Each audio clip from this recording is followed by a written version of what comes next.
Men bu yılkı жылы март айының аяғында айыл чарба бағытындағы жеңілдетілген кредиттен 500 000 кредит алдым. Мақсат арыны көбейту. Стажым өте көп, сайыз мезгілдеріне баштағанбыз, анда қызмат болған үшін сүйіш қатарында. Кейінгі мезгілде іштен бошағандан кейін толық ұшы арышылық өткенбіз.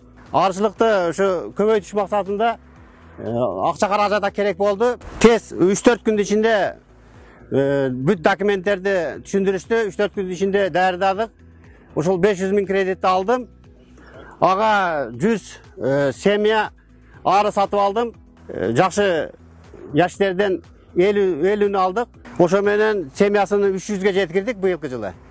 Емгі жылдан құда қаласа, товарный мед деп қойды. Бал быйылғы жыл сезонда алабыз, анан кыштан ушул эселаман чыгарсак, кийинки жылга пакет иретинде башка жактарга ары семьясында сатышка мүмкүнчүлүк алдык да.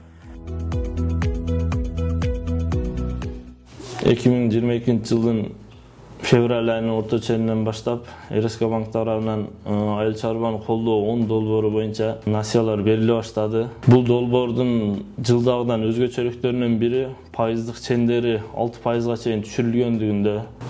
Быйылкы жылы Араван филиалы боюнча 70 клиентке 20 миллиондон ашык сумма берилди айыл чарбаны колдоо багыты боюнча. Азыр каржылоо боюнча үзгүлтүксүз иштер жүрүүдө.